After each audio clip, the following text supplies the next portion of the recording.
বিশ্বকবি রবীন্দ্রনাথ ঠাকুরের বনবাস কবিতা।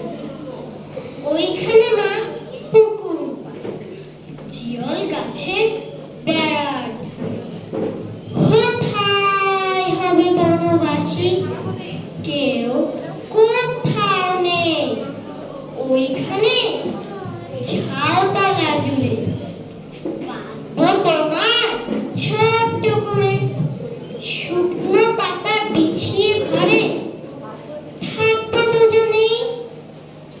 বাঘ ভাল্লুক অনেক আছে, আসবে না কেউ তোমার কাছে।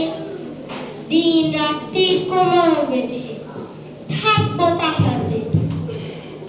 রাক্ষসেরা ঝোপে ঝাড়ে মারবেও কি, আয় আর দেখবে আমি দাঁড়িয়ে আছি ধনুক নিয়ে হাতে।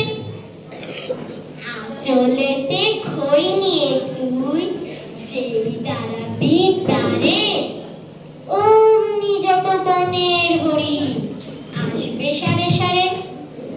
শিংগুলো সব আঁকা বাঁকা, গায়েতে দাগ চাকা চাকা, লুটিয়ে তারা পড়বে ভুয়ে পায়ের কাছে এসে। ওরা সবাই আমায় বুঝে, করবে না ভয় একটু যে। হাত বুলিয়ে দেব গায়ে, বসবে কাছে ঘেসে।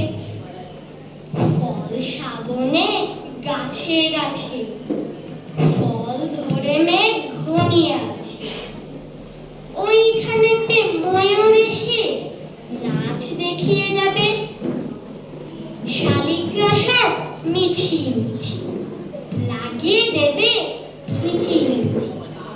কাক বেড়ালি লেজটি তুলে হাত থেকে ধান খাবে। ধন্যবাদ।